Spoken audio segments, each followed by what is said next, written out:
신기하죠? 같은 날에 태어난 겁니다. 같이 글도 배우고 왕이 됐습니다. 가능하면 시간을 끌겠다. 잘 봐라, 정세를. 제후나 왕들을 하나씩 하나씩 없애고 있다. 그것도 은밀하게.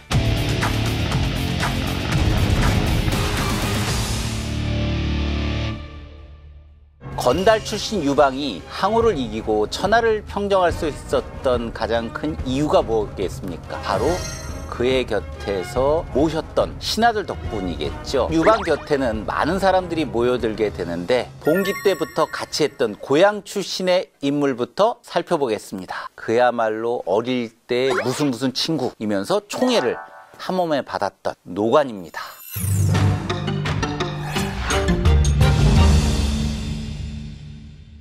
유방하고 워낙 가까운 진짜 친구, 가장 가깝다라고 얘기할 수 있는데 이유가 있습니다. 노관의 아버지하고 유방의 아버지 두 사람이 원래부터가 고향에서 친한 친구 사이였죠. 신기하죠? 노관하고 유방이 같은 날에 태어난 겁니다. 그리고 그러니까 얼마나 어릴 때부터 둘이 붙어 다녔겠습니까? 같이 글도 배우고 장난도 같이 치고 생일날 되면 마을 사람들이 너무 그게 신기해서 양고기, 술 이런 거 갖고 와서 같이 생일을 축하할 정도로 동네 어떻게 보면 자랑거리. 단순히 친구 사이가 아니라 유방이 벼슬을 하기 전에 한번 죄를 지었거든요. 그래서 이제 도망 다닐 때가 있었습니다. 그때도 같이 옆에 다녔어요. 그러니 같이 노숙도 했었을 것이고 온갖 고생들을 같이 했겠죠. 유방이 봉기한 후에도 항상 곁에서 함께 했습니다. 그렇기 때문에 유방의 총애를 한 몸에 받게 되는데요. 그렇다면 노관이 소아나 조참처럼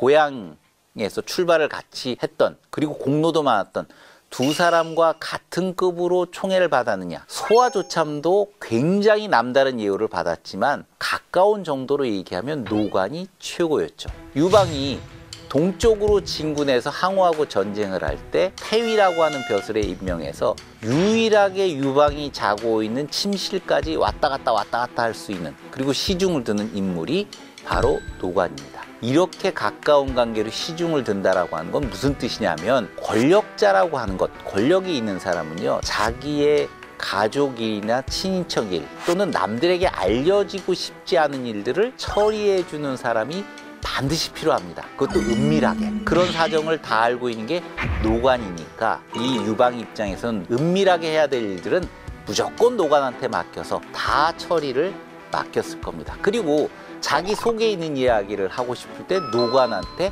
했겠죠. 또 당연히 의논도 했을 겁니다. 권력이라고 얘기하는 것은 권력자와 얼마나 가까운 거리에 있느냐가 핵심입니다. 그 다음 권력을 가질 수 있다는 뜻입니다. 그러니까 노관은 그야말로 유방의 마음을 읽는 동반자다라고 보시면 될 겁니다.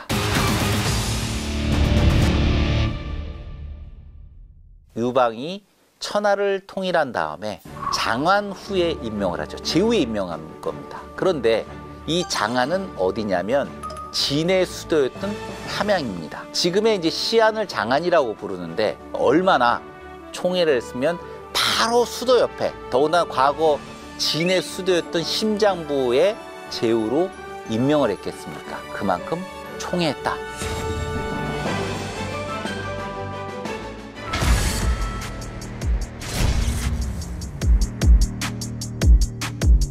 이 유방이 천하를 다 이제 평정한 다음에 유씨가 아니면서 왕이 된 사람이 모두 7명이 있는데, 사실 심중에는 노관을 왕으로 좀 삼고 싶었습니다. 그만큼 가까우니까 그런 거죠. 그런데 이걸 하려고 하다 보니 쉽지가 않아요. 관료들이 은연중에 불만을 표시하는 거죠. 더더군다나 문제는 왕이 될 만한 자리가 나와줘야 되는 거잖아요. 근데 왕이 될 만한 자리가 마침 나옵니다. 연왕이었던 장도가 반란을 일으켰을 때 사로잡았습니다. 그러면서 이제 선포를 하죠. 군신 가운데 큰 공을 세운 사람을 연왕으로 삼겠다라고 얘기를 하는데, 사실 이 생포할 때 노관의 역할이 컸거든요. 그랬더니 관료들이 다 눈치껏 벌써 이 소문이 쫙 돈 거죠. 노관을 왕으로 임명하려고 하는 거구나. 그래서 건의를 하죠. 임명해 주십시오. 참 그거 보면 유방의 수수가 대단하죠. 저 같으면 야 그냥 너 오늘부터 연왕해라 이럴 것 같은데 꼭 동의라고 하는 형태를 얻거든요. 그래야 불만이 없어지잖아요. 그래서 노관이 연나라의 왕이 됐습니다.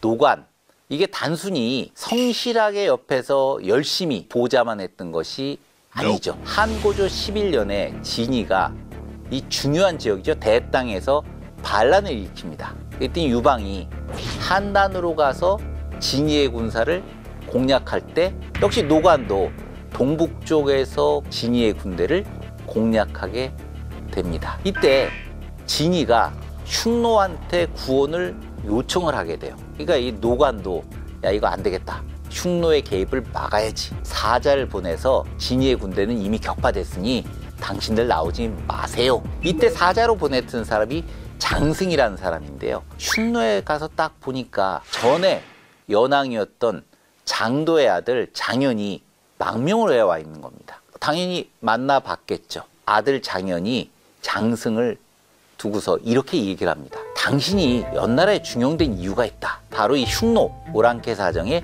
밝기 때문에 임명이 된 거다. 그런데 지금 연나라가 그나마 버티고 있는 이유, 지속할 수 있는 이유들은 잘 봐라. 정세를. 제후들이 계속 반란을 일으키고 있기 때문에 지금 당신들이 버티고 있는 거다. 만약에 연나라를 위해서 진이 같은 사람들을 쳐서 없애게 되면 다음 재앙이 연나라한테 미칠 거다. 따라서 진이의 토벌을 약간 늦추면서 흉노하고도 관계를 맺는 게 좋겠다. 이게 무슨 뜻이냐면 틀린 얘기는 아닙니다. 계속 지금 제후나 왕들이 반란을 일으키는 걸 진압을 하고 있고 유방 쪽에서 여우의 계책을 받아들여서 일부러 반란을 유도해서 없애버리고 있는 상황이죠. 이런 상황에 연나라는 사실 북쪽에 자리 잡고 있으니까 한마디로 얘기하면 가장 변방 쪽에 자리 잡고 있는 지역이 연나라인데 아직은 놔두는 이유가 맨 끝 지역에 자리 잡고 있어서 놔두는 거지 이거 언젠간 너희들도 유방한테 먹힌다 이런 얘기입니다. 창승이 들어보니까 맞는 것 같거든요. 그래서 흉노에게 진이를 도와서 연나라를 공격하라 이렇게 제의를 한 겁니다. 그런데 노관의 입장에서 보면 흉노를 동원시키지 말라고 보냈는데 흉노가 공격을 하는 거예요. 장승이 이게 배반을 했다. 일족을 다 죽이려고 하는데 마침 그 순간 장승이 돌아와서 이유를 얘기를 합니다. 그래? 안 되겠군. 그 순간에 이제 유방에 대한 배신으로 마음을 굳히는 거죠. 나를 언젠가 죽이겠다. 친구는 안 죽일 수 있어요. 그러나 그 부인이 나를 잡겠다고 하는 정보가 분명하게 들어와 있는데 저 같더라도 야 이거 출동해서 아무리 활약을 하고 역할을 하더라도 무언가가 핑계를 대서 나를 잡아갈 거야 라고 한다면 따지고 보면 지금 한나라는 제후나 왕들을 하나씩 없애고 있다. 당신 차례가 곧 될 것이다. 노관의 입장에선 이런 음모를 주도하는 것은 당연히 여우가 그리고 여우와 그 주변의 여씨 일족 그 세력들이 주도한다라고 생각을 했을 겁니다. 적당히 시간을 끌다가 언제 친구였던 유방을 좀 만나서 좀 이야기를 잘하면 되지 않을까 하는 그런 생각도 좀 있으면서 가능하면 시간을 끌겠다. 그런데 유방의 입장에서는 또 어떨까요? 중마고의 배신에 대해서 어떻게 생각할까요? 번쾌를 보내서 결국은 진이를 죽이는데 성공을 하게 되는데 당시에 사로잡았던 그의 부장이 이야기를 합니다. 노관이 내통을 했습니다. 처음에 유방이 그 이야기를 믿었을까요? 에이 그거 거짓말이지 말도 안 되는 얘기야. 일단 진실을 규명해보자고 사자를 보냅니다. 노관을 불렀어요.